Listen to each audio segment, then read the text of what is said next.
Thank you. সব হিসাব নিকাশ পাল্টে হোয়াইট হাউসের চাবি ডোনাল্ড ট্রাম্পের হাতে। ইলেকটোরাল ভোট পেলেন 289টি। মার্কিনীদের স্বপ্ন পূরণের ঘোষণা।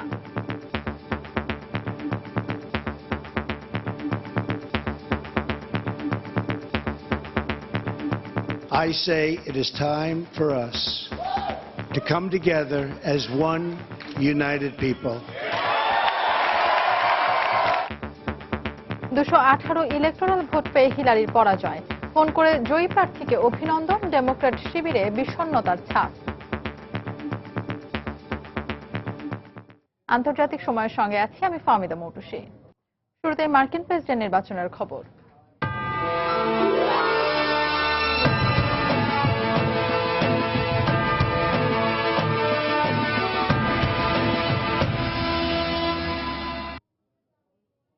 অবশেষে যুক্তরাষ্ট্রের ভোটাররা হোয়াইট হাউসের চাবি তুলে দিলেন ধনকুবের ডোনাল্ড ট্রাম্পের হাতে। ব্যবসায়ী ট্রাম্পের কাছে হেরে গেলেন একসময়ের ফার্স্ট লেডি, সিনেটর ও পররাষ্ট্রমন্ত্রীর দায়িত্ব পালন করা হিলারি ক্লিন্টন। সবশেষ প্রকাশিত ফলের ভিত্তিতে 538টি ইলেকটোরাল ভোটের মধ্যে 289টিতে জয় পেয়েছেন ট্রাম্প, আর হিলারি জয় পেয়েছেন 218টিতে। বিজয় ভাষণে ট্রাম্প বিশ্ব সম্প্রদায়ের সঙ্গে সুসম্পর্ক প্রতিষ্ঠার পাশাপাশি মার্কিনীদের স্বপ্ন পূরণের প্রতিশ্রুতি দিয়েছেন। পরাজয় নিশ্চিত হবার পর সমর্থকদের বাড়ি ফিরে যেতে বলেন হিলারির প্রচারণা প্রধান জন পডেস্টা। পরে ট্রাম্পকে ফোন করে পরাজয় মেনে নেন হিলারি ক্লিন্টন। মঙ্গলবার গভীর রাতে নিউ ইয়র্কের হিলটনে রিপাবলিকান নির্বাচনী সদর দফতরে উল্লাসে মাতেন ট্রাম্প সমর্থকরা। প্রাথমিক ফল ঘোষণা শুরু থেকেই ডেমোক্র্যাট প্রার্থীর চেয়ে এগিয়ে ছিলেন রিপাবলিকান প্রার্থী। প্রাথমিক ফলের ভিত্তিতে হিলারির চেয়ে 50 থেকে 60টি ইলেকটোরাল ভোট বেশি পেয়ে জয় পান ট্রাম্প। বিজয় নিশ্চিত হওয়ার পর এক ভাষণে তিনি মার্কিনীদের স্বপ্ন পূরণের পাশাপাশি সব দেশের সঙ্গে সুসম্পর্ক বজায় রেখে সামনে এগিয়ে যাওয়ার প্রত্যয় ব্যক্ত করেন। I've just received a call from Secretary Clinton. She congratulated us. It's about us on our victory. কিছুক্ষণ আগে হিলারি আমাকে ফোন করে অভিনন্দন জানিয়েছেন। আমিও তাকে কঠোর পরিশ্রম করার জন্য অভিনন্দন জানিয়েছি। এ বিজয় যুক্তরাষ্ট্রের ইতিহাসের সবচেয়ে গুরুত্বপূর্ণ এবং ঐতিহাসিক বিজয়। প্রত্যেক ভোটারকে আমি ধন্যবাদ এবং অভিনন্দন জানাই। সকলের সহযোগিতায় একটি নতুন যুক্তরাষ্ট্র গঠনে ঐক্যবদ্ধভাবে কাজ করে যাব আমরা। এছাড়া দেশের অর্থনৈতিক প্রবৃদ্ধি দ্বিগুণ করতে আমরা পরিকল্পনা অনুযায়ী সামনে এগোবো। বিশ্ব সম্প্রদায়ের উদ্দেশ্যে বলতে চাই, যে কোনো ইস্যুতে দেশ আমার কাছে সবার আগে। তারপরও সব দেশের সঙ্গে সুসম্পর্ক বজায় রেখে কাজ করব আমরা। The American dream. এবারের নির্বাচনে দোদুল্যমান অঙ্গরাজ্যগুলোর রায় ট্রাম্পের পক্ষে যাওয়ায় নির্বাচন পূর্ব সব জরিপের পূর্বাভাস ভুল প্রমাণিত হয়েছে। ফ্লোরিডা, নর্থ ক্যারোলাইনা, আইওয়া, ওহাইওর মতো সংখ্যাগরিষ্ঠ ইলেকটোরাল কলেজের অঙ্গরাজ্যে রিপাবলিকানদের জয় হয়েছে। এছাড়া কয়েকটি রাজ্যে নীল রঙের বিজয় অনেকটা নিশ্চিত থাকলেও লাল রঙের দখলে চলে যাওয়ায় হতাশায় নিমজ্জিত ডেমোক্র্যাট শিবির।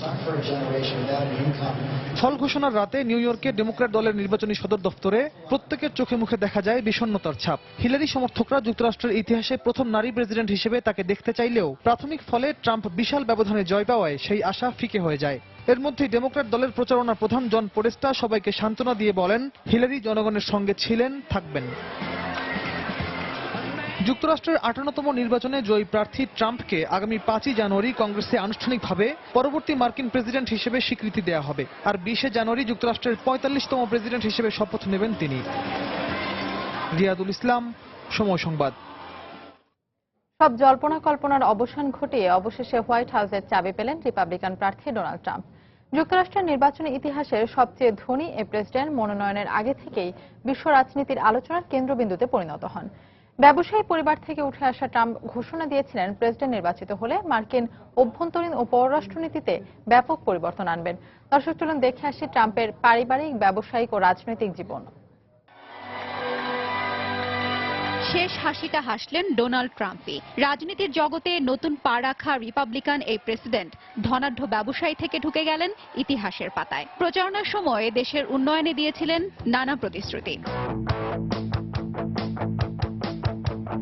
ডোনাল্ড ট্রাম্পের জন্ম 1946 সালের 14 জুন নিউ ইয়র্ক সিটির কুইন্সে। বাবা ফ্রেড ট্রাম্প ও মা মেরি ট্রাম্পের 5 সন্তানের চতুর্থ তিনি। অন্য ভাই বোনদের মতো ট্রাম্পও প্রথমে স্থানীয় একটি বেসরকারি স্কুলে শিক্ষা নেন। পরে বাবা তাকে নিউ ইয়র্ক মিলিটারি একাডেমিতে 8ম গ্রেডে ভর্তি করান। পড়াশোনার ছুটিতে বাবার সঙ্গে ব্যবসার বিভিন্ন প্রকল্পে অংশ নিয়ে ভবিষ্যতে ব্যবসায়ী হয়ে ওঠার জানান দেন ট্রাম্প।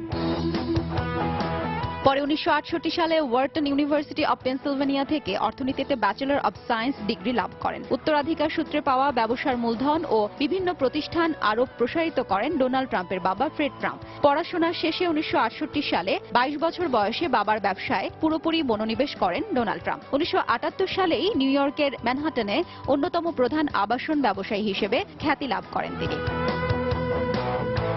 80 দশকে আবাসন খাতে বিনিয়োগ বাড়াতে থাকেন ট্রাম্প। 2003 সালে টেলিভিশন রিয়েলিটি শো দ্য অ্যাপ্রেন্টিসের উপস্থাপনা টিভি ব্যক্তিত্ব হিসেবে খ্যাতিমান করেছে ট্রাম্পকে।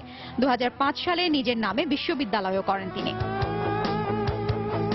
1977 সালে ফ্যাশন মডেল ইভানা জেনিকোভাকে জীবনসঙ্গী করেন ট্রাম্প। 1991 ইভানার সঙ্গে বিচ্ছেদের পর 1993 সালে মার্লা মেপলসকে বিয়ে করেন ট্রাম্প। 1999 সালে মেপলসের সঙ্গে বিচ্ছেদের পর 2005 সালে সাবেক মডেল মেলানিয়া কেসাভসের সঙ্গে বিবাহ বন্ধনে আবদ্ধ হন এই ধনকুবের। বর্তমানে মেলানিয়ার সঙ্গে সংসার করছেন তিনি। রাজনীতির জগতে নতুন হলেও চলতি বছরের শুরুতে ঘোষণা করেন প্রেসিডেন্ট নির্বাচনে প্রার্থিতা। যুক্তরাষ্ট্রকে আবারও শীর্ষে নেওয়ার স্লোগান দিয়ে দেশব্যাপী প্রাইমারি ও ককাসে দলের 17 মনোনয়ন প্রত্যাশীকে হটিয়ে দলীয় মনোনয়ন নিশ্চিত করেন ট্রাম্প। রানিং মেট হিসেবে বেছে নেন ইন্ডিয়ানার গভর্নর মাইক পেন্সকে। প্রেসিডেন্ট পদে লড়াইয়ের শুরু থেকেই বিতর্ক ট্রাম্পের পিছু নেয়। অবৈধ ব্যবসায় বিনিয়োগ, বেশ কয়েকবার নারী কেলেঙ্কারি কিংবা কর ফাঁকির মতো অভিযোগ ওঠে তার বিরুদ্ধে। তবে এত সব সমালোচনাকে পেছনে ফেলে তিনিই ঢুকছেন সাদা বাড়িতে। হাফসাতুন্নেসা, সময় সংবাদ। দর্শক, মার্কিন নির্বাচন নিয়ে স্টুডিও 2 থেকে সরাসরি আমাদের সঙ্গে যোগ দিচ্ছেন সহকর্মী সাজিদ রাজু।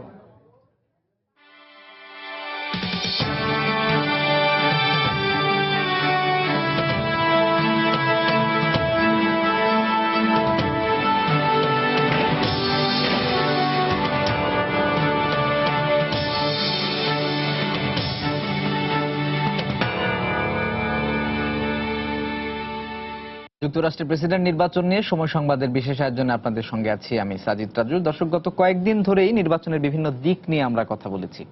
আজ যুক্তরাষ্ট্রের নির্বাচন নিয়ে কথা বলতে আমাদের স্টুডিওতে উপস্থিত হয়েছেন ঢাকা বিশ্ববিদ্যালয়ের নৃবিজ্ঞান বিভাগের শিক্ষক রাশেদা রৌনক খান। জনাব রাশেদা রৌনক খান, আপনাকে স্টুডিওতে স্বাগত জানাচ্ছি। ধন্যবাদ। সারা বিশ্বেই যে মার্কিন নির্বাচনের একটা আলোচনা, সমালোচনা, পর্যালোচনা, যত কিছুই বলি সবকিছু হিসেব নিকেশ একদম উলট পালট করে দিয়ে ডোনাল্ড ট্রাম্প যুক্তরাষ্ট্রের প্রেসিডেন্ট হিসেবে ক্ষমতা আরোহণ করতে যাচ্ছেন। আপনার কাছে কি মনে হচ্ছে, এই যে একটা নীরব বিপ্লব ঘটে গেল, মিডিয়ার সমস্ত তথ্যপাত্র, সমস্ত বিশ্লেষণকে একদমই মিথ্যা প্রমাণিত করে, আপনার কাছে এটা বোধহয় এই প্রথম এরকম একটা ইতিহাস তৈরি করলো। এই অর্থে বলছি আমি যে মানে কেউই যেন কিছু বুঝতে পারলো না, কিন্তু ব্যবধানটাও আপনি লক্ষ্য করেন, মানে এমন না যে টক্কাটক্কি, মানে একদম কাছাকাছি এসে বিষয়টা লড়াই ছিল না, ব্যবধানটা খুব প্রচন্ড রকমের, এবং এটা বুঝাই যাচ্ছিল না। মানে অনেকেই বলে থাকেন হয়তো মিডিয়া কি কিছুই আজ করতে পারে নাই, মিডিয়াও আজ করতে পারেনি, দুই শিবিরের কেউই, ইভেন ট্রাম্পের শিবিরও কিন্তু এতটা এক্সপেক্ট করে নাই। তো সেই জায়গা থেকে একদমই অপ্রত্যাশিত একটা রেজাল্ট আমি বলবো। তার মানে কি বলবেন যে মিডিয়াও মানুষের যে পালস সেটি বুঝতে পারেনি, বুঝতে পারেনি, এবং আসলে মিডিয়ার মানে এখন কর্পোরেট মিডিয়া, তো কর্পোরেট মিডিয়া এই সময়ে এসে আগের মিডিয়ার সাথে একটা চরিত্রগত বৈশিষ্ট্যের যে তফাৎ আছে এটা একদম স্পষ্ট হলো এই নির্বাচনের মাধ্যমে। কর্পোরেট মিডিয়া তার কর্পোরেট স্বার্থকে সবসময় মাথায় রাখে, জনবান্ধব বা জনমানুষের মনের কথাটাকে কর্পোরেট মিডিয়া স্থান দিতে পারে না, যেটা আগে মিডিয়া দিত যখন শুধুমাত্র আমাদের প্রিন্ট মিডিয়া ছিল। এখন টিভি মিডিয়া বা অনলাইন মিডিয়া, সাইবার স্পেস এসে সকল কিছু মিলে একটা কর্পোরেট মাইন্ডসেট তৈরি হয়েছে। তো সেই কর্পোরেট মাইন্ডসেট চেয়েছিল যে হিলারি আসুক, যেহেতু ট্রাম্পের অনেক ধরনের নেতিবাচক একটা বৈশিষ্ট্য আছে, সেই জায়গা থেকে বিবেচনা করে, বা হিসেব নিকেশও আছে কর্পোরেট এবং পলিটিক্যাল অনেক হিসেব নিকেশ আছে, সেই জায়গা থেকে হিলারিকে এক্সপেক্ট করেছিল। সো ওই ধারাই তারা আগাচ্ছিল। ফলে কোথায় কোথায় আসলে ট্রাম্প আসলে ঢুকে যাচ্ছে জনগণের মনে, সেই জায়গাগুলো আর খোঁজা বা গবেষণা করা, রিসার্চ করার তারা সময় পায়নি। এটা একটা বড় ম্যাডাম, যেটা হচ্ছে পপুলার ভোটে কিন্তু দুইজনের পার্থক্য খুবই কম, মাত্র 4 পয়েন্ট এগিয়ে আছেন হিলারি ক্লিন্টন। কিন্তু আমরা দেখি যে ইলেকটোরাল কলেজ ভোটে কিন্তু ট্রাম্প অনেকটাই এগিয়ে গেছে। এটার একটা বড় কারণ হচ্ছে আপনি দেখেন যে হাউস অফ রিপ্রেজেন্টেটিভ এসছে পুরোপুরি রিপাবলিকানদের থেকে, কংগ্রেসও রিপাবলিকান থেকে, ফলে হচ্ছে যে ওই জায়গা থেকে তো আবার এগিয়ে যাচ্ছে ইলেকটোরাল কলেজ ভোটে। এবং পপুলার ভোটের ক্ষেত্রেও যেটা হয়েছে, ট্রাম্পের আসলে অনেকগুলো, আপনি যদি একটু লক্ষ্য করেন যে ট্রাম্পের অনেকগুলো বৈশিষ্ট্য এই মুহূর্তে কিন্তু বোঝা যায়। হ্যাঁ, যেমন তিনি একদমই একজন ধন কুবের হিসেবে পরিচিত ছিলেন, কিন্তু তিনি দেখেন কিভাবে নিজেকে অন্য জায়গায় নিয়ে গেছে। মানে হিলারির যে পরিচিতি, হিলারির যে মিডিয়া কভারেজ, এগুলো তার পাওয়ারই কথা। কিন্তু ট্রাম্প যতটুকু পেয়েছে সেটা কিন্তু যে ট্রাম্পের একদমই নিজস্ব অর্জন, কারণ তার কোনো পলিটিক্যাল ব্যাকগ্রাউন্ড নাই, তার কোনো মিডিয়াও তার পক্ষে ওভাবে ছিল না, জনগণকেও তিনি খেপিয়ে দিয়েছেন, অনেক পার্শিয়াল জনগণকে। সবকিছু মিলে সেখান থেকে আবার উঠে দাঁড়ানো, এবং তিনি কিন্তু, আপনার মনে আছে কিনা, প্রথম যখন রিপাবলিকানদের থেকে মনোনয়ন পাওয়া নিয়েও প্রথম হোঁচট খেয়েছেন, কারণ রিপাবলিকানরা তাকে এক্সপেক্ট করে নাই, কোনোভাবেই মনোনয়ন দিত না। পরে ডেলিগেটসদের ভোটে তিনি ট্রাম্পকে ভোট দিচ্ছিলেন না, এরকম একটা খবর। এবং তার ক্যাম্পেইনগুলোতে রিপাবলিকান যারা খুব নামকরা রিপাবলিকান নেতা, তারা কিন্তু কেউ ছিল না। এবং তিনি কিন্তু তার ভাষণে, যে বিজয়ী ভাষণে, স্পিচে বলেছেন যে হিলারির ক্যাম্পেইনে অনেক মানুষ ছিল, আমাদেরকে বলা হতো আমরা small staff, but we are not small staff, there are lots of people here, এরকম করে বলছিল। তো ওই জায়গা থেকে মনে হয় যে ট্রাম্পের আসলে কিছু কিছু বৈশিষ্ট্য ছিল যেগুলোর মধ্য দিয়ে জনগণ আসলে মিডিয়াতে হয়তো খুব বেশি ওগুলো আসেনি, যেহেতু তার নেতিবাচক প্রভাবটা নিয়েই মিডিয়া সবসময় আলোচিত ছিল। কিন্তু মানে পজিটিভ ওরকম ব্যক্তি ট্রাম্পের কিছু পজিটিভ নাই, কিন্তু যেটা হচ্ছে রিপাবলিকান দলের কিছু পজিটিভ দিক আমেরিকানরা গ্রহণ করতে চেয়েছে। আমেরিকান জনগণের মধ্যে হয়তো এক ধরনের সমর্থন রিপাবলিকান দলের প্রতি ছিল, এটা থাকাটা খুব স্বাভাবিক। যদি আমরা ইতিহাস পর্যালোচনা করি, যে ওরা একটা দলকে দুটা টার্মের পরে আর নিতে নেয় না। আপনি দেখেন ওবামার সময়ও তাই হলো। তো একইভাবে এখন মানে একভাবে চিন্তা করলে রিপাবলিকান আসার কথাই, কিন্তু রিপাবলিকানদের মধ্যে যখন ট্রাম্প হলো তখন হচ্ছে সমস্যাটা তৈরি হয়ে গেল। এবং ট্রাম্পের বিপরীতে আবার হিলারি অনেক শক্তিশালী একজন ক্যান্ডিডেট ছিল সেই জায়গায়। ম্যাডাম, এই যে নির্বাচন হয়ে গেল, নির্বাচনের সবশেষ কি পরিস্থিতি সেগুলো আমরা একটু দর্শকদের দেখাতে চাই। আমাদের কাছে কিছু তথ্য আছে নির্বাচনের, এই ফলাফল কেন্দ্রিক কিছু তথ্য, সেগুলো যদি আমরা দর্শকদের একবার দেখাই তাহলে দেখবো যে ডোনাল্ড ট্রাম্প এবং রিপাবলিকান প্রার্থী ডোনাল্ড ট্রাম্পের, তিনি তো বিজয়ী হয়েছেন, যুক্তরাষ্ট্রের 45তম প্রেসিডেন্ট হিসেবে তিনি দায়িত্ব গ্রহণ করতে যাচ্ছেন। অন্যদিকে হিলারি ক্লিনটন এবং ডোনাল্ড ট্রাম্পের বেশ কিছু তুলনামূলক তথ্য নির্বাচন কেন্দ্রিক এবং ফলাফল কেন্দ্রিক সেগুলো রয়েছে। যেমন এখানে আমরা দেখি যে ইলেকটোরাল কলেজ ভোটের 289টি ডোনাল্ড ট্রাম্প পেয়েছেন এবং হিলারি ক্লিনটন পেয়েছেন 218টি ইলেকটোরাল কলেজ ভোট, সবশেষ প্রকাশিত ফলাফল অনুযায়ী। এবং বেশ কিছু অঙ্গরাজ্যের ইলেকটোরাল কলেজ ভোট এখনো জানা যায়নি ফলাফল কি হবে। আমরা যদি দেখি যে এই সিএনএন এর সর্বশেষ যে তথ্য উপস্থাপন করেছে, তাতে দেখি যে পুরো মার্কিন যুক্তরাষ্ট্রের যে 50টি অঙ্গরাজ্যের মধ্যে আমরা দেখি যে ট্রাম্প কিন্তু এগিয়ে আছেন, আলাবামা এগিয়ে আছেন ট্রাম্প, আরকানসাস, ফ্লোরিডা, জর্জিয়াতে এগিয়ে আছেন। ফ্লোরিডা কিন্তু অনেকটাই হাড্ডাহাড্ডি লড়াই হওয়ার কথা ছিল এবং হিলারি ক্লিনটনের বিজয়ী হওয়ার আভাস কিন্তু মিডিয়াগুলো দিচ্ছিল, কিন্তু তার উল্টোটা হয়েছে। জর্জিয়া এবং আইডাহোতে কিন্তু ডোনাল্ড ট্রাম্প তিনি এগিয়ে রয়েছেন। ইন্ডিয়ানা, আইওয়া এবং কানসাসে, কেন্টাকিতে ডোনাল্ড ট্রাম্প এগিয়ে আছেন। লাল চিহ্নিত যে অঙ্গরাজ্যগুলো আমরা দেখছি সেগুলোতে ডোনাল্ড ট্রাম্প তিনি এগিয়ে আছেন। ওহাইওতে এগিয়ে আছেন, নর্থ ড্যাকোটাতে এগিয়ে আছেন, তারপরে এগিয়ে আছেন যেই অঙ্গরাজ্যগুলোতে ওকলাহোমা দেখি, সাউথ ক্যারোলাইনাতে এগিয়ে আছেন। অন্যদিকে হিলারি ক্লিনটনের অঙ্গরাজ্যগুলো যেগুলো হচ্ছে নীল রঙের, সেগুলোতে হিলারি ক্লিনটন এগিয়ে আছেন। আর কিছু অঙ্গরাজ্য সেগুলোর ফলাফল এখনো পাওয়া যায়নি, ধূসর রঙের বেশ কয়েকটি অঙ্গরাজ্যের ফলাফল এখনো পেন্ডিং অবস্থায় আছে, সেগুলো হয়তো কিছুক্ষণের মধ্যেই বা আর কয়েক ঘন্টার মধ্যেই হয়তো আমরা পেয়ে যাব। মোটামুটি এই ছিল দুই প্রার্থীর যে নির্বাচনের ফলাফল এবং ভোটের সংখ্যা, ইলেকটোরাল কলেজ ভোটের সংখ্যা সব দিক মিলিয়ে। প্রশ্ন হচ্ছে যে বলা হচ্ছিল মার্কিন যুক্তরাষ্ট্রের ইতিহাসে প্রথম একজন নারী প্রার্থী এবং প্রথমবারের মতো একজন নারী প্রেসিডেন্ট হওয়ার ব্যাপক সম্ভাবনা, কিন্তু কি এমন গুণ ট্রাম্পের যে কারণে সাধারণ মানুষ, সাধারণ মার্কিনীরা বা মানবতাবাদ বা নারীবাদ সবকিছু দিক দিয়ে যদি আমরা খেয়াল করি, তাহলে হিলারি ক্লিনটনের একটা ব্যাপক জনপ্রিয়তা সত্ত্বেও ডোনাল্ড ট্রাম্পকে মার্কিনীরা পছন্দ করলেন। এটা আমার মনে হয় না এটা ডোনাল্ড ট্রাম্পের পার্সোনাল কোনো অ্যাচিভমেন্ট। অবশ্যই একটা বড় জায়গা হচ্ছে আমেরিকানরা এখনো রেডি না একজন নারী প্রেসিডেন্টের জন্য, এটা একদম স্পষ্ট, এটা আর কোনো দ্বিমত করার কোনো জায়গা নেই। কারণ ইভেন নারীরাও, পুরুষরা তো দিয়েছে, নারীরাও ট্রাম্পকে ভোট দিয়েছে, বিকজ নারীদের মাইন্ডসেটটাও, আমেরিকান নারীদের মাইন্ডসেটটাও এখনো প্যাট্রিয়ার্কাল সোসাইটি দ্বারা প্রচন্ড রকমের নির্মিত, যেটা থেকে আমরা অনেক আগে বের হয়ে আসছি। এবং আমেরিকা কিন্তু নারীদের ব্যাপারে বরাবরই পিছনে, ওরা ওদের নারীদের ভোটাধিকার নিশ্চিত করেছে 1920 সালে, যেখানে আমরা আমাদের স্বাধীন হওয়ার পর থেকে নারী পুরুষের যে ভোটাধিকার আলাদা হতে পারে সেটাই আমাদের মাইন্ডসেটে নাই। তো সেখান থেকে আমার মনে হয়, আমরা বলে না, উপমহাদেশের অনেক দেশেই সেটা হয়েছে, পৃথিবীর বিভিন্ন দেশে হয়েছে, কিন্তু আমেরিকানরা এখনো এই বিষয়টাতে একদমই তারা তাদের অবস্থান থেকে যে নড়ে নাই, ট্রাম্পের মতো একজন মানুষকেও ভোট দিয়ে তারা এটা প্রমাণ করেছে।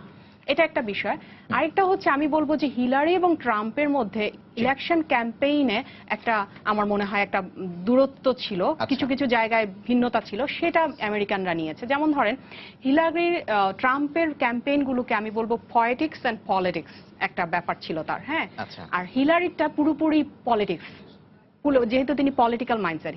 ট্রাম্প কিভাবে পলিটিক্স এন্ড পলিটিক্স বলছে, খেলা, সেই খেলাটি আপনি বলছেন যে হিলারি ক্লিনটন ঠিকভাবে খেলতে পারেন। হিলারি সহজভাবে এগিয়েছে, হ্যাঁ, যেহেতু সে আগে থেকে একটা ইমেজ, নোন ফিগার, তো তিনি তার ইমেজটা ভাঙতে পারেন নাই, তিনি তার মতো করেই এগিয়েছেন। তিনি সবসময় যেরকম একটা কঠোর মনোভাব সে জায়গাতে, ট্রাম্প কিন্তু একবার এগিয়েছে তো পিছিয়ে, মানে পলিটিক্স একটা কাব্যিক জায়গায় এনেছে, খেলেছে, এটা খেলতে পেরেছে, because he doesn't have any image actually যে হ্যাঁ আমি স্ট্যাটিক এরকম।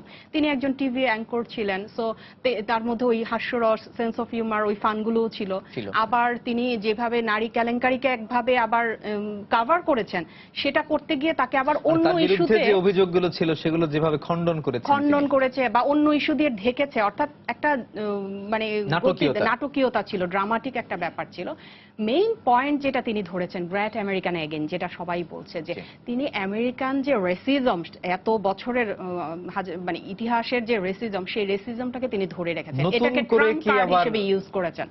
এক্স্যাক্টলি, একদম নতুন করে তিনি নিয়ে আসছেন যে হ্যাঁ। এবং আমেরিকার রিসার্চ তো বলে, একাডেমিক রিসার্চ গুলো বলে যে 2042-এর দিকে গিয়ে হিস্প্যানিকদের সংখ্যা শ্বেতাঙ্গদের চেয়ে বেড়ে যাবে। সো এই রিসার্চটাকে, এই জায়গাটাকে তিনি সামনে নিয়ে আসছেন শ্বেতাঙ্গদের।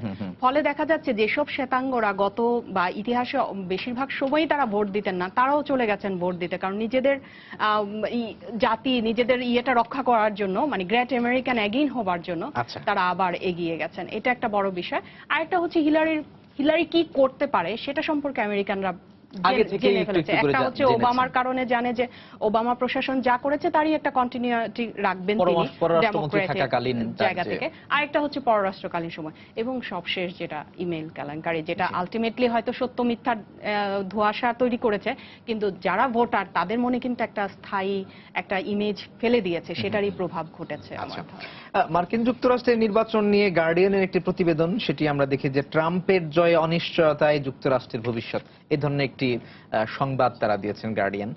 তো আসলে ডোনাল্ড ট্রাম্পের যে পররাষ্ট্র নীতি বা ঢেলে সাজানোর যে প্রতিশ্রুতি, তারপরে আমেরিকাকে আবারও মহান করে তোলার যে একটা ঘোষণা, মানে সেই ঘোষণাগুলো আন্তর্জাতিক প্রেক্ষাপটে অন্যান্য দেশের সঙ্গে সম্পর্কের ক্ষেত্রে কতটা টানাপোড়েন সৃষ্টি করবে বা কতটা সহজ করবে আপনার কাছে কি? টানাপোড়েন সৃষ্টি করতে পারে যতটুকু বলা যায়, তার চেয়ে না পারে এটাই বেশি।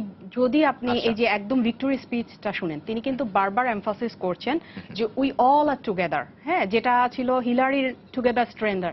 সো সেই জায়গা থেকে তিনি টুগেদারনেসের কথা বলছেন। তিনি এটাও ইঙ্গিত করছেন যে যারা আমাকে, একটা লাইন আছে আমার এই জায়গাটা, লাইনটা খুব ভালো লেগেছে, যে যারা আমার বিপক্ষে ছিল তাদের কাছে আমি যাব, তাদের কাছে যাব এবং আবার আমেরিকানদের গড়ে সব মার্কিনের প্রেসিডেন্ট আমি, এই কথাটি উনি এই কথাটা বলছেন, অর্থাৎ সকলের, মানে তাকে তো ভাগ করে ফেলা হচ্ছিল যে he is only for Republican or he is only for শ্বেতাঙ্গ হোয়াইট এলিট ক্লাস। সেখান থেকে তিনি বের হয়ে বলছেন যে না, আমি সকলের, এবং সকলের কাছে যাব, এবং সকলের মাঝে যারা আবার আমার বিপরীতে ছিলেন আমি তাদের কাছে যাব। তা সেটা থেকে বোঝা যায় একটা বিষয়। আরেকটা বিষয় হচ্ছে তিনি যখন থ্যাঙ্কস বলছিলেন, তিনি কিন্তু কাউকে বাদ দিচ্ছিলেন না, হ্যাঁ, বিভিন্ন ভাবে। ইভেন সবচেয়ে আমার যেটা মনে হয়েছে যে তিনি এতদিন যে ট্রাম্প ছিলেন, যে ট্রাম্পকে চিনতাম, আজকে এই ঘোষণার পরে ভিন্ন ট্রাম্প। আপনি খেয়াল করবেন হিলারিকে সে কিভাবে থ্যাংক ইউ জানিয়েছেন। হিলারিকে নিয়ে সে 7 থেকে 8টা সেন্টেন্স বলেছে এবং লাস্ট সেন্টেন্স যেটা ছিল আমার কাছে মনে হয়েছে যে ভেরি মানে আমাদের কাছে শেখার বিষয়। তিনি বলেছেন যে হিলারি যে এ যাবৎ দেশের জন্য যে পরিমাণ পরিশ্রম এবং অবদান রেখেছে সেটার প্রতি আমি কৃতজ্ঞতা জানাই। তো তিনি কিন্তু খালি নির্বাচন ক্যাম্পেইন নিয়ে বলেন নাই, সেদিন তো সমালোচনা করেইনি, ভিক্টরি স্পিচে কোনো সমালোচনাই করেনি, বরং হিলারি যে হার্ড ওয়ার্কার এবং তিনি যে একটা ফাইট দিয়েছেন সেটার কথা বলেছেন। তো ওই জায়গাটাও আমাদের একটা বিষয় বুঝার বিষয় যে তিনি এতদিন যেভাবে একটা আগ্রাসী মনোভাব, একটা উচ্ছৃঙ্খলতা বলা যায়, একটু অ্যারোগ্যান্ট টাইপের ছিল, সেখান থেকে কিন্তু যেহেতু প্রেসিডেন্ট পদে বসে যাচ্ছেন এখন তিনি তার ইমেজ বিল্ড আপ করবে আমরা আশা করছি। ট্রাম্পের যে মানে বিজয়ের আগের যে বক্তব্যগুলো নির্বাচন ক্যাম্পেইন চালানোর সময় বিভিন্ন রকম যে সমালোচনা বা বক্তব্য, বিভিন্ন জাতিগোষ্ঠীকে অনেক ক্ষেত্রে আঘাত করে যে বক্তব্য বা একপাক্ষিক নীতির যে বহিঃপ্রকাশ তার কথাবার্তায় ছিল, বিজয়ের হওয়ার পর তার বক্তব্যে একটা পার্থক্য দেখতে পাচ্ছি। তার যে রাষ্ট্র পরিচালনায় আসলে কোন দিকটি প্রতিফলন ঘটবে বলে আপনার মনে হয়? আমার তো মনে হয় তিনি একদমই বিজনেস মাইন্ডেড একজন পারসন, যদিও এখন তিনি ডেভেলপ করবেন অবশ্যই পলিটিক্যাল সাইডগুলো। উনি যা বলে আসছে, প্রথম থেকেই বলে আসছে তিনি আভ্যন্তরীণ অর্থনীতিকে সবচেয়ে বেশি প্রাধান্য দিবেন। তো এইটার বিষয়ে এবং এটার জন্যই তিনি কিন্তু ভোট পেয়েছেন, কারণ আমেরিকানরা তো অনেক কর্মসংস্থানের দিক থেকে অনেক মানে চাকরি হারাচ্ছিল, প্রায় 50 লাখ আমেরিকান চাকরি হারাচ্ছিল। আবার আউটসোর্সিংটা তিনি একটু কড়া করে দিবেন বলছেন, অর্থাৎ অনেকগুলো ইস্যুতে আমেরিকানরা এক হয়েছে ট্রাম্পকে ভোট দেওয়া বা রিপাবলিকানকে ভোট দেওয়ার প্রতি।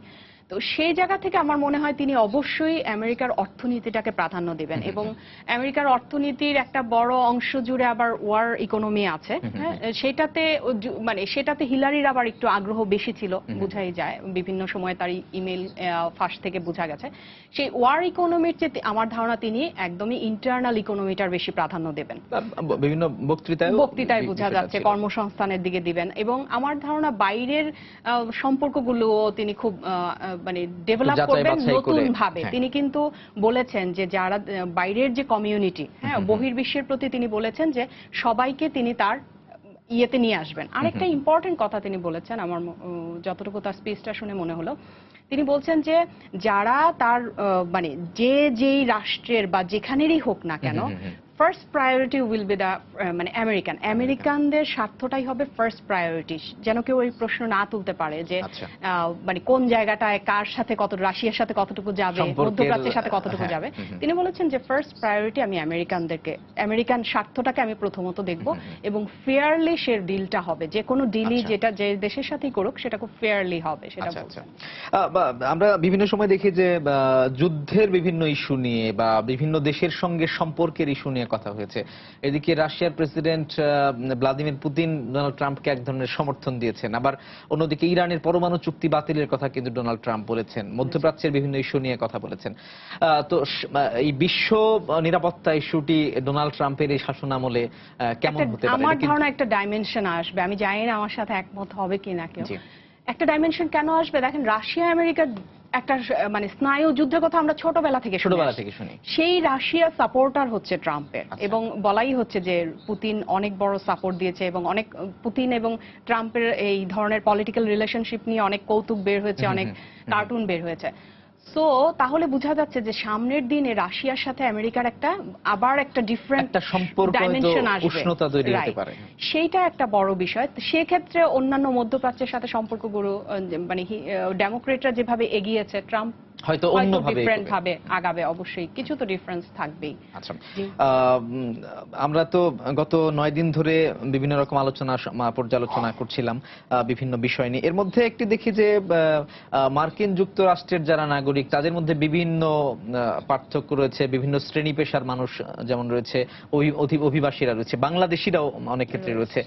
ডোনাল্ড ট্রাম্পের ক্ষমতা আরোহণের ফলে আমাদের স্বার্থ কতটা কেমন হতে পারে, সামনে এগিয়ে যাওয়ার সুযোগ কেমন রয়েছে? বাংলাদেশি অভিবাসী বলে না, মানে সকল অভিবাসীর জন্য এটা একটা খুব মানে খুবই ডিসার্টেন্ট হয়েছে একভাবে বলা যায়। অভিবাসীরা খুবই সাপোর্ট দিয়েছিল হিলারিকে, কারণ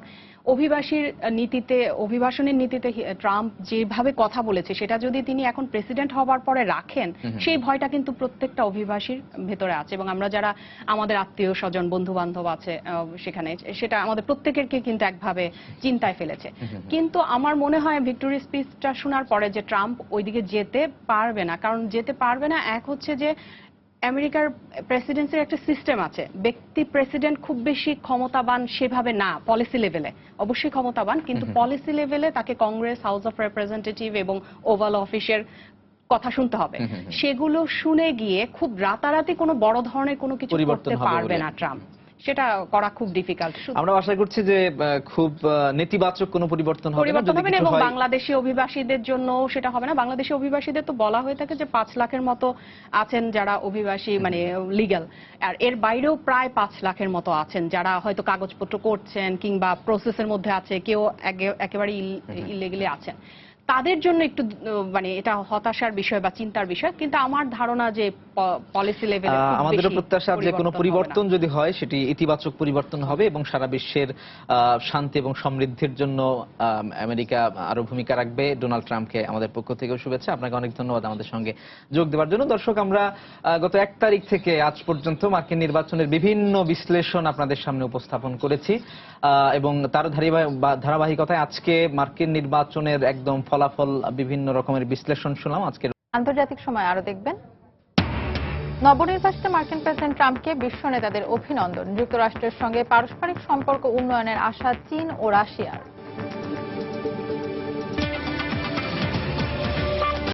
প্রার্থিতা ঘোষণার পর থেকে নানা ইস্যুতে বিতর্ক সৃষ্টি করে বিশ্বব্যাপী আলোচনা সমালোচনার জন্ম দিয়েছেন নবনির্বাচিত মার্কিন প্রেসিডেন্ট ডোনাল্ড ট্রাম্প।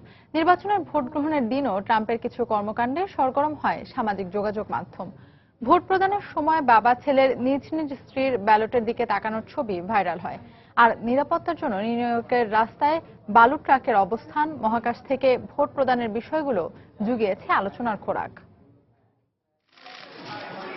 মঙ্গলবার ভোট দেবার সময় স্ত্রী মেলানিয়ার ব্যালটের দিকে ডোনাল্ড ট্রাম্পের তাকানোর ছবি নিয়ে সামাজিক যোগাযোগ মাধ্যমে সমালোচনা চলছে। নিন্দুকরা রসিকতা করে বলছেন, মেলানিয়ার ট্রাম্পকে ভোট দিচ্ছেন কিনা তা নিশ্চিত হতে চাইছিলেন তিনি, যদিও এ বিষয়ে কোনো মন্তব্য করেননি ট্রাম্প।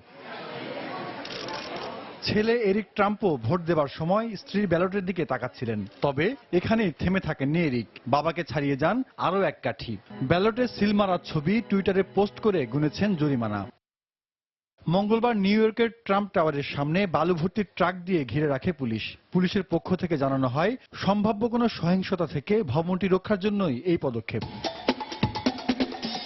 যুক্তরাষ্ট্রের পরবর্তী প্রেসিডেন্ট নির্বাচন নিয়ে বিশ্বব্যাপী এমন উৎকণ্ঠার পাশাপাশি বিভিন্ন সময়ে হোয়াইট হাউসের নতুন বাসিন্দা সম্পর্কে ভবিষ্যদ্বক্তার ভূমিকায় দেখা যায় বিভিন্ন প্রাণীকে। ভারতের চেন্নাইয়ে ভবিষ্যৎ বক্তা হিসেবে দেখা গিয়েছিল একটি মাছকে। হিলারি ক্লিন্টন ও ট্রাম্পের ছবি সহ দুটি নৌকা চাণক্য 3 নামের মাছটির সামনে রাখা হলে মাছটি ট্রাম্পের ছবিওয়ালা নৌকায় ঠোকর দিয়ে জানিয়ে দেয় ফলাফল। ভিন্নতা আরও আছে, পৃথিবীর বাইরে থেকেও দেওয়া হয়েছে ভোট। নাসার নভোচারী শেন কেমব্রাও পৃথিবীর কক্ষপথে ভাসতে থাকা আন্তর্জাতিক মহাকাশ স্টেশন থেকে ভোট পাঠান। ইরাকের মরুভূমি, প্রশান্ত মহাসাগর থেকেও ভোট দিয়েছেন অনেক মার্কিন। জাহিদুর রহমান, সময় সংবাদ। প্রেসিডেন্ট পদে রিপাবলিকান প্রার্থী ডোনাল্ড ট্রাম্পের বিজয়ের পর বাংলাদেশের প্রধানমন্ত্রী শেখ হাসিনা সহ বিশ্বের বিভিন্ন দেশের নেতারা অভিনন্দন জানিয়েছেন। বৈরী সম্পর্কের দেশ রাশিয়ার পার্লামেন্ট দুমার সদস্যরা অভিনন্দন জানিয়েছেন ট্রাম্পকে। অভিনন্দন জানিয়েছে দক্ষিণ কোরিয়াও। আবার ফ্রান্সের পক্ষ থেকে বলা হয়েছে, সিরিয়া, ইরাক ও ইরান ইস্যুতে ট্রাম্পকে তার অবস্থান পরিষ্কার করতে হবে। যুক্তরাষ্ট্রের সঙ্গে পারস্পরিক সম্পর্ক উন্নয়নের আশা চীনের। কে হতে যাচ্ছেন যুক্তরাষ্ট্রের নতুন প্রেসিডেন্ট, সে অপেক্ষার পালা শেষ হলো ডোনাল্ড ট্রাম্পের বিজয়ের খবরের মধ্য দিয়ে। শুধু মার্কিনদের নয়, পুরো বিশ্বের চোখ ছিল যুক্তরাষ্ট্রের এই নির্বাচনের দিকে। ট্রাম্পের প্রেসিডেন্ট নির্বাচিত হওয়ার পর বিভিন্ন রকম প্রতিক্রিয়া জানিয়েছেন বিশ্ব নেতৃবৃন্দ ও বিভিন্ন দেশের সাধারণ মানুষ।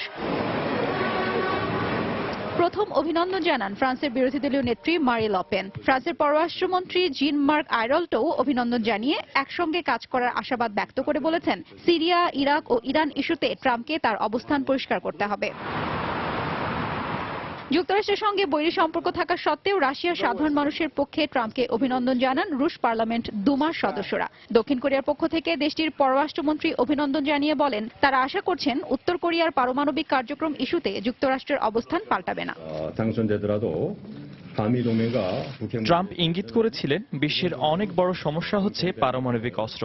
আশা করছি তিনি প্রেসিডেন্ট হওয়ায় উত্তর কোরিয়ার পরমাণু কার্যক্রমের বিরুদ্ধে যুক্তরাষ্ট্রের বর্তমান অবস্থানের কোনো পরিবর্তন হবে না। থাইল্যান্ড ও চীনও একই রকম আশাবাদ ব্যক্ত করেছে। আশা করছি চীনের সঙ্গে যুক্তরাষ্ট্র একসাথে কাজ করবে। দুদেশের মধ্যে উন্নত এবং স্থিতিশীল সম্পর্ক তৈরি হবে, যাতে করে দুদেশ এবং পুরো বিশ্বের মানুষ লাভবান হয়। এদিকে ট্রাম্পের জয়ে রাস্তায় নেমে আনন্দ প্রকাশ করেছে ভারতীয়রা। এ সময় তাদের নেচে গেয়ে সবাইকে মিষ্টি বিতরণ করতে দেখা যায়। হাফসাতুন্নেসা, সময় সংবাদ। নির্বাচনে দুবার ভোট দেওয়ার অভিযোগে আটক করা হয়েছে ডোনাল্ড ট্রাম্পের এক সমর্থককে। টেক্সাসে আটক হওয়া 62 বছর বয়সী ওই ব্যক্তি ট্রাম্পের প্রচার শিবিরের এক সদস্য। নির্বাচনের শুরু থেকে ট্রাম্প নিজেই নির্বাচনে কারচুপির অভিযোগ করে আসলেও এবার তার দলের কর্মীরাই এমন ঘটনা ঘটিয়েছে। তবে আটক হওয়া ব্যক্তির দাবি, তিনি দুবার ভোট দেওয়া যায় কিনা সে বিষয়টি পরীক্ষা করতে চেয়েছেন। এর আগে ক্যালিফোর্নিয়ার একটি কেন্দ্রের কাছে গোলাগুলির ঘটনা ঘটে। এতে একজন নিহত ও 2 জন আহত হওয়ার খবর জানিয়েছে CNN। আন্তর্জাতিক সময় আরো যা দেখবেন, মার্কিন প্রেসিডেন্ট নির্বাচনে ট্রাম্পের জয়ে এশীয় শেয়ার বাজারে দরপতন, ইয়েনের বিপরীতে কমল ডলারের মান। নাইজেরিয়ার উত্তর পূর্বাঞ্চলের স্বর্ণের খনিতে বন্দুকধারীর গুলিতে 36 জন শ্রমিক নিহত হয়েছে বলে জানিয়েছে গণমাধ্যম। দেশটির জামফারা রাজ্যের মারু অঞ্চলের একটি খনিতে এ ঘটনা ঘটেছে। এর আগে একই অঞ্চলে এমন আরো বেশ কয়েকটি হামলা হয়েছে। হামলাকারীদের উদ্দেশ্য স্পষ্ট নয় জানিয়ে জামফারার গভর্নর আব্দুল আজিজ ইয়ারি আবু বকর এই ঘটনাকে সন্ত্রাসবাদ বলে উল্লেখ করেছেন। গেল জুলাই মাসে নাইজেরিয়ার প্রেসিডেন্ট মোহাম্মদু বুহারি জামফারার জঙ্গলে অবস্থিত বন্দুকধারীদের সাথে যুদ্ধ করার জন্য সেখানে বিশেষ সেনাবাহিনী পাঠান। এই এলাকায় গত 3 বছরে হাজারো মানুষের মৃত্যু হয়েছে। মার্কিন প্রেসিডেন্ট নির্বাচনে রিপাবলিকান প্রার্থী ডোনাল্ড ট্রাম্পের জয়ের খবরে সূচকের দরপতন হয়েছে এশিয়া ও ইউরোপের শেয়ার বাজারে। জাপানের শেয়ার বাজারে নিক্কেই সূচকে দরপতন হয়েছে 5.4%। হংকংয়ের শেয়ার বাজারে হেংসেং সূচকের দরপতন হয়েছে 2.9%। সেই সাথে সাংহাই কম্পোজিট সূচকের দরপতন হয়েছে 0.3%। দক্ষিণ কোরিয়ার শেয়ার বাজারের কসপি সূচকের দরপতন হয়েছে 2.7%। 0.5% দরপতন হয়েছে যুক্তরাজ্যের শেয়ার বাজারের FTSE সূচকে। 2% পর্যন্ত কমেছে ফ্রান্সের ক্যাক ও জার্মানির ড্যাক্স সূচক। পাশাপাশি জাপানি মুদ্রা ইয়েন সহ অন্যান্য অনেক মুদ্রার বিপরীতে কমেছে ডলারের মান। যুক্তরাষ্ট্রের শেয়ার বাজারেও সূচকের দরপতনের আশঙ্কা করছেন বিশ্লেষকরা। দেখছেন আন্তর্জাতিক সময়। টেল সুপ্রিম চেয়ারের পারফেক্ট শেপ আর ডিজাইন আপনাকে দেয় 100% কমফোর্ট। টেল সুপ্রিম চেয়ার। আইএসের কাছ থেকে ইরাকের মসুল শহর পুনরুদ্ধার অভিযান অব্যাহত রয়েছে। এর মধ্যে 200-রও বেশি মানুষকে আটক করেছে আইএস জঙ্গি গোষ্ঠী। এদিকে ইরাকের মসুল শহর পুনরুদ্ধারে শহরটির উত্তর পূর্বাঞ্চলে আইএসের সঙ্গে প্রাণপণ লড়াই করছে কুর্দি পেশমার্গা যোদ্ধারা। বুধবার প্রেস টিভি জানায়, মসুলের যৌথ বাহিনীর অভিযানে অন্তত 62 আইএস জঙ্গি নিহত হয়। একই সঙ্গে নতুন করে বেশ কিছু এলাকা পুনর্দখল করারও দাবি করে ইরাকি বাহিনী। এদিকে মসুল শহরের দক্ষিণে অবস্থিত হামহাম আল আলিল এলাকার অদূরে অবস্থিত একটি কৃষি কলেজের মাঠ থেকে শতাধিক মৃতদেহের একটি গণকবরের সন্ধান পাওয়ার পর এই ঘটনার অনুসন্ধানে শিগগিরই সেখানে একটি বিশেষজ্ঞ দল পাঠানো হবে বলে সামরিক বাহিনীর পক্ষ থেকে জানানো হয়েছে। জার্মানিতে জঙ্গি গোষ্ঠী আইএস সন্দেহে 5 জনকে আটক করেছে কর্তৃপক্ষ। দেশটির কর্মকর্তারা জানান, আটক 5 জন আইএস এর সদস্য সংগ্রহের পাশাপাশি অর্থ সরবরাহ করত। দেশটির প্রসিকিউটর অফিসের এক বিবৃতিতে বলা হয়, সন্ত্রাসী গোষ্ঠীকে সমর্থন করায় অভিযোগে প্রথমে এক ব্যক্তিকে আটক করা হয়। পরে তার দেওয়া তথ্যে একটি বাড়িতে তল্লাশি চালিয়ে 4 জনকে আটক করে পুলিশ। তারা জার্মানিতে বসবাসরত মুসলমানদের আইএস এর প্রতি অনুপ্রাণিত করত। লন্ডনের এক্সেল সেন্টারে হয়ে গেল 3 দিন ব্যাপী ওয়ার্ল্ড ট্রাভেল মার্কেট ফেয়ার। ফেয়ারের 37তম আয়োজন পরিণত হয় বিশ্বের পর্যটন শিল্পের সঙ্গে সম্পৃক্তদের মিলন মেলায়। এরই অংশ হিসেবে 6ঠবারের মতো অংশ নেয় বাংলাদেশ ট্যুরিজম বোর্ড। বিস্তারিত জানাচ্ছেন আমাদের লন্ডন প্রতিনিধি শোয়েব কবির। নাচ গানের মধ্য দিয়ে দর্শকদের নজর কাড়তে নিজেদের দেশীয় সংস্কৃতি তুলে ধরে স্টলগুলোর প্রতিনিধিত্বকারী সংস্থা। গেল সোমবার থেকে শুরু হওয়া 3 দিন ব্যাপী ওয়ার্ল্ড ট্রাভেল মার্কেট ফেয়ারে ভ্রমণ প্রেমীদের জন্য স্টল নিয়ে বসে বিশ্বের শীর্ষস্থানীয় ট্যুরিজম সংস্থাগুলো। মেলায় অংশগ্রহণকারীদের দেশগুলো পর্যটন শিল্পে তাদের স্বতন্ত্র বৈশিষ্ট্যগুলো তুলে ধরেন আগতদের মাঝে। এবারের মেলায় বাংলাদেশ ট্যুরিজম বোর্ডের অধীনে 10টি বেসরকারি ট্যুরিজম প্রতিষ্ঠান অংশ নেয়। ভ্রমণ পিপাসুদের কাছ থেকে বেশ ভালো সাড়া পাচ্ছেন বলে জানান অংশগ্রহণকারীরা। মেলায় এসে আমি সো এক্সাইটেড, অনেক সাড়া পাচ্ছি। প্রতিনিয়ত আমরা যারা সরকার পাশাপাশি ট্যুর অপারেটর আমরা চেষ্টা করে যাচ্ছি নতুন নতুন পর্যটন স্পট সৃষ্টি করার জন্য।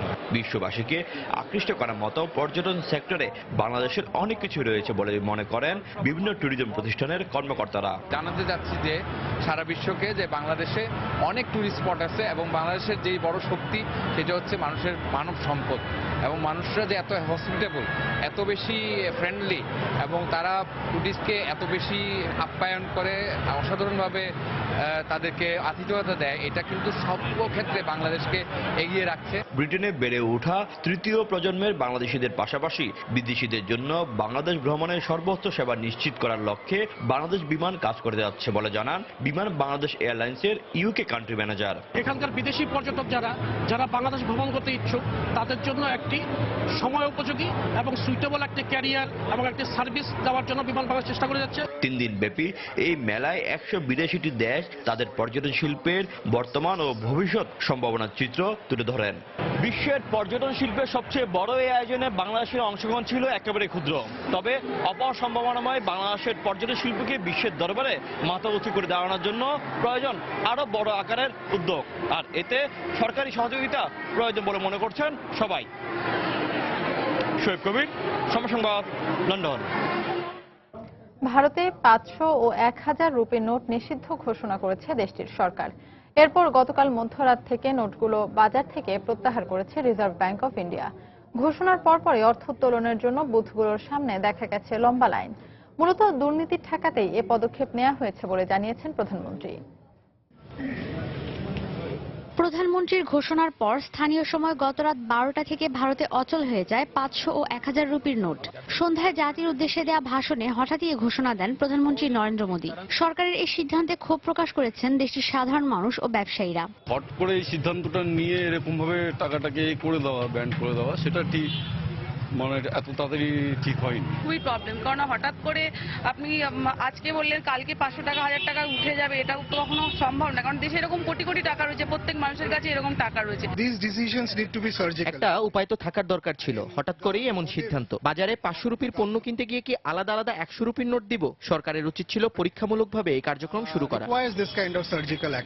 তবে দুর্নীতি ঠেকাতে উদ্যোগ নেওয়া হয়েছে বলে জানিয়েছেন প্রধানমন্ত্রী Narendra Modi. Reserve bank of ইন্ডিয়ার পক্ষ থেকে জনগণ উদ্বিগ্ন না হয়ে 11 নভেম্বর থেকে ব্যাংক ও পোস্ট অফিসের মাধ্যমে পুরাতন নোট জমা দিয়ে নতুন নোট সংগ্রহ করার নির্দেশ দেওয়া হয়েছে। দুর্নীতি রোধেই এই নোটগুলো বন্ধ করেছি আমরা। এখানে আরো 50 দিন সময় আছে পুরাতন নোট জমা দিয়ে নতুন নোট সংগ্রহ করার। উদ্বিগ্ন হওয়ার কিছুই নেই।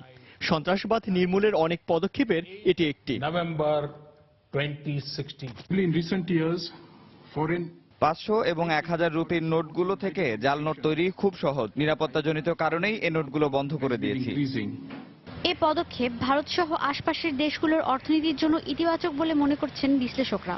বিশেষ প্রয়োজনে চাইলে বাংলাদেশও এ ধরনের পদক্ষেপ নিতে পারে বলেও মনে করেন তারা। ইন্ডিয়ার ডিমনিটাইজ করার নীতিটা শুভ বলে মনে করি বাংলাদেশের জন্য, ভারতের জন্য তো বটেই।